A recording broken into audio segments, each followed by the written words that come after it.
Now, it's time to explore the multiverse. On the Ninja Troll DigiCast.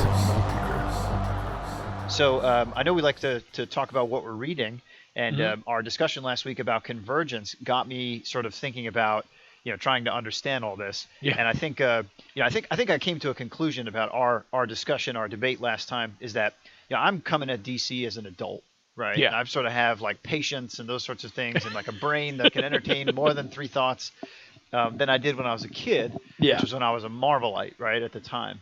So I can understand. I said, all right, I can appreciate Timmy's perspective, because I think reading all the crises, going through all the different sort of levels and eras of these characters, and then arriving here at this sort of convergence thing can be frustrating. Yeah. So I'm taking it with a grain of salt. But I took your recommendation and went back, and here I got this. I bought this on eBay or Amazon. It is a Flash, the greatest stories ever told, which and it's got a beautiful Alex Ross cover, right, Yeah. of the awkwardly eye-holed Flash. Yes, right. yeah. It's like his buddy in a suit. And I read the Flash of Two Worlds, which came out in 1961, right? Gardner Fox story. Yep. Who takes the opportunity to put himself over. to embed it. Yeah. But you can head over to the Ninja Troll Facebook page, where I posted this this thing that I do called sketchnoting, where when I'm reading, I like to draw pictures, because I'm an information designer, of the logic, right, of the sort of How it falls together. Yeah. exactly, and create like a visual explanation. So I did that, and it's here. So essentially, the multiverse as a concept is something we're going to keep looking at as these new stories come out, and try to get a better understanding. So I think my next step is going to be to sort of go through, with Timmy's guidance, the history of the multiverse as it's referenced in DC. And I think that was the first reference to other universes. That's what you had said. So I think so. Yeah. I think you're right on that. I mean, it's 1961. Yeah. So I mean, we're talking. This is the beginning of the Silver Age, roughly, right? 57. The appearance of Barry Allen as the Flash in 1957 was the accepted start of the Silver Age for him. No, Or in general, yes. Oh, okay, because they brought a new character, new suit, everything. So we get this sense. What I love about this one is that it's a mirror. A world between Barry's, and the way that he gets there is through the vibration. Yeah, right. He's he actually vibrated performing tricks in front of children. Yeah, at a community center. So that's what our Flash does. Nice. And then he goes into this alternate Earth, which we don't know if it's numbered yet. I put in a 2. I think it became later known as Earth 2, but they didn't say this is that's what Earth it was. 2. Yeah. So I kind of labeled it that. And then there's very clear reference that this is a fictional world, so that it existed. Because that was the reason Barry chose the name The Flash, because he had read the comic book about Jay Garrick. Right. And that's the reason he chose that. Yeah. So they kind of painted themselves into a corner with that.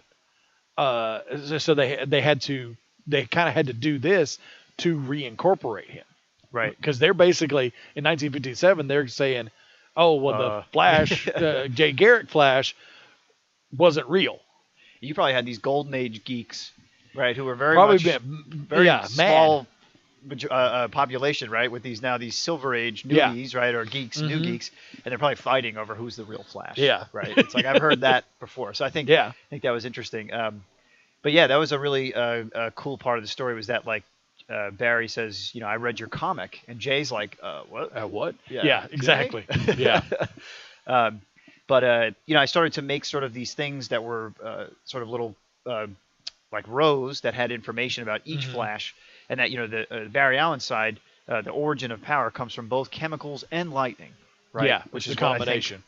Right, gives him the connection to the Speed Force, which is what I thought maybe was special.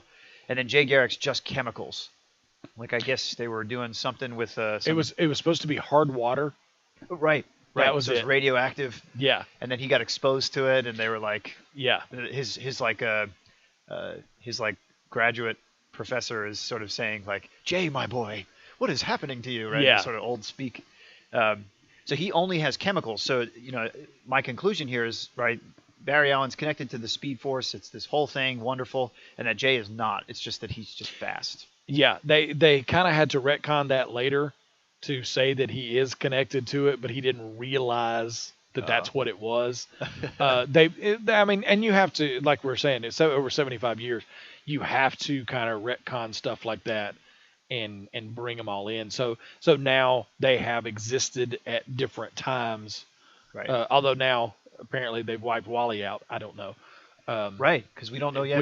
Nobody's said anything. Yeah. We don't know. So I'm hoping somehow he's included back in the story, because to me that's a progression of, you've got Jay Garrick, you had Barry Allen, then you went to Wally West. Barry's back.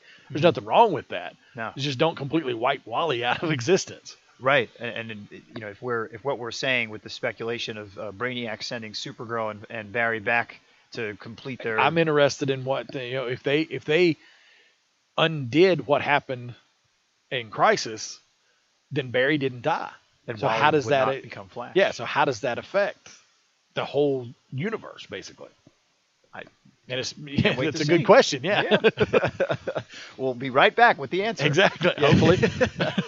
So anyway, this was the first attempt at sort of mapping the multiverse. Mm-hmm. There is the 1986-87 Crisis map that did come out. Yeah. That I'm going to look at, but I think we're going to create our own. Right, the Ninja Troll here. We're going to try and really map this multiverse. Yeah, I think that would be a great series of infographics to kind of do that. The way they're interacting with each other.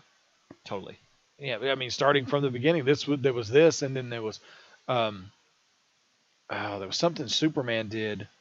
Oh, where he crossed over? Yeah. And because you got the Superboy, Supergirl verse, right? And the the Super world, and different Brainiacs, different Luthors, right? Yeah. I mean, it's like, but it's really Crisis. Well, Crisis where you saw them all. Right, come together. So that was pretty good. Yeah. To have them all in one, although it could be very confusing at the same time. Yeah, I think that'd be really interesting to go through and see the way they interact and see what kind of what made DC feel like they needed to do Crisis, right? Because it was so crazy all over the place.